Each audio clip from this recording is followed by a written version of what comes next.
Assalomu alaykum do'stlar. Bugun sizlarga elektronika darsining 8-darsi o'zgaruvchan rezistor, переменный rezistorlar haqida gaplashamiz.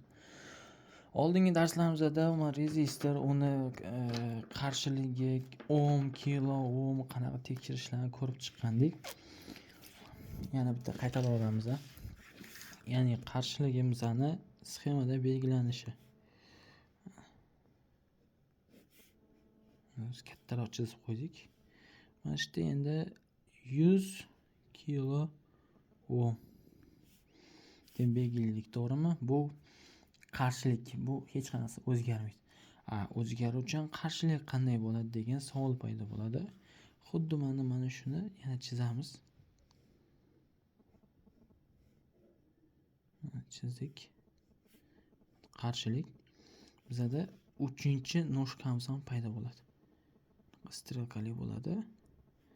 Ya'ni mana shuni umumiysi 100 kilo ohm. Ya'ni bu burchagida o'lchaydigan bo'lsak, mana testerda qo'yib bunaqa o'lchaydigan bo'lsa 100 kilo ohm chiqadi. Buni o'rtasiga biz mana 3-no'shkani tekkizdik. Demak 100 kiloni 2 ga bo'lamiz, 50 bo'ladi. Shuni sirada aytib ketishim kerakki, bizda mana o'zgaruvchan deganimiz bu yerda o'rtada turmaydi. Mana shu narsa yuradi. Mana shu joydan boshlab butun mana shu joygacha biz harakatga keltirsak bo'ladi. Ya'ni bunimiz yuradi. Bu qanday ko'rinishda ega bo'ladi? Mana hammamiz buralyapti. Ya'ni kolonkani ovoz chiqarib pasaytirib ko'taradigan narimizda bor. Mana buni ham buraladi.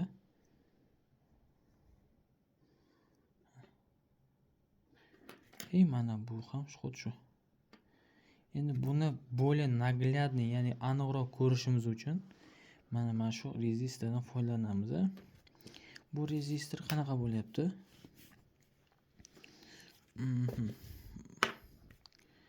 Bitta oyog'i bor. Bu bunaqasiga aylanib kelyapti.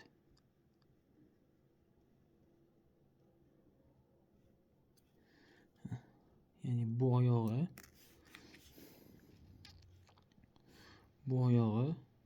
mana bu. Bunaqa o'rtada grafit bor. Ya'ni grafitoy fokus tushaylik. Mana grafitoy anaqa bilan, doroshka bilan bu qaydanib kelyapti. Mana shuning umumiy qarshiligi mana yozib qo'ygan. 500 kilo deb qo'ygan. 500 kilo. Ya'ni 500 kilo ohm. Endi uchinchisi o'rtada bitta no'shkasi, oyoqchasi turibdi. Bitta oyoqchasi turibdi. Mana shundan bitta oyoqchasi tushib kelyapti. O'rtada oyog'i. Endi buni qaranglar. O'rtada oyoqchasi bor.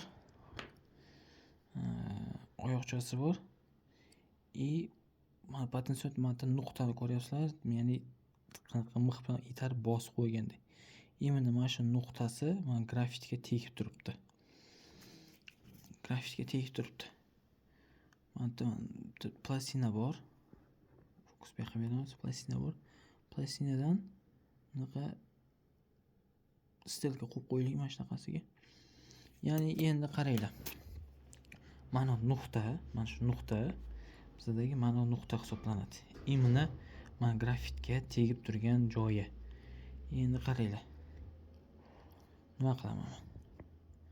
Minus atyorka bilan buni burishni boshlayman. Fokus ko'rsatamiz. Qarang, burash boshlandi. O'zgardi. Endi mana bunday nuqtamiz mana shu yerga keldi. Yana o'zgartiraman.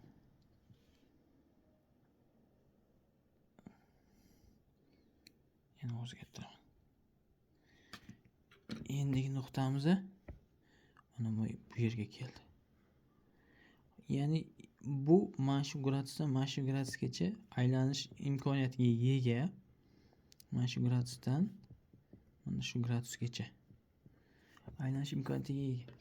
Endi qaranglar, bu yerda nima narsa bo'lyapti. Mana birinchi holat deylik, bu ikkinchi, bu uchinchi holat deylik. Birinchi holatimizda birinchi, ikkinchi, uchinchi oyoq deymiz. Xo'p, bizda mana birinchi holat, ikkinchi holat, uchinchi holat, bu oyoq.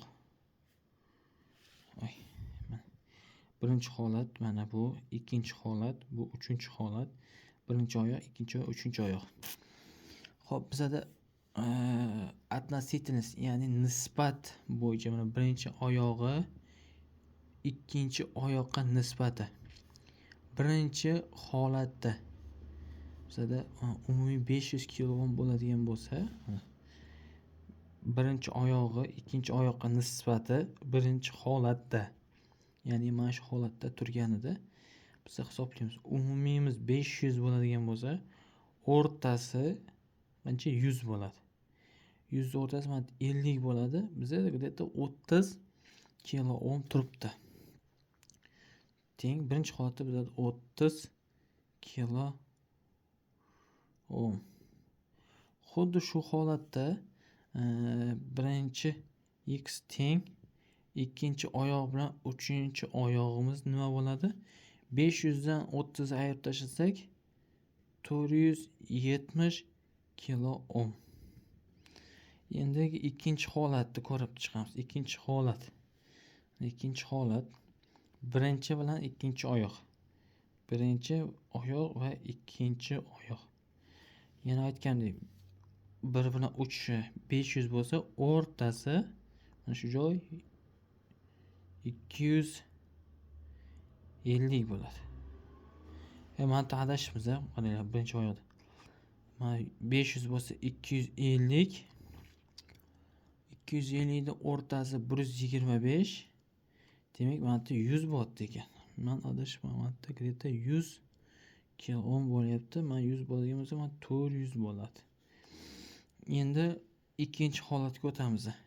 250 ga где-то grubo 300 50 qo'shamiz, 300 kilo ohm bo'ladi.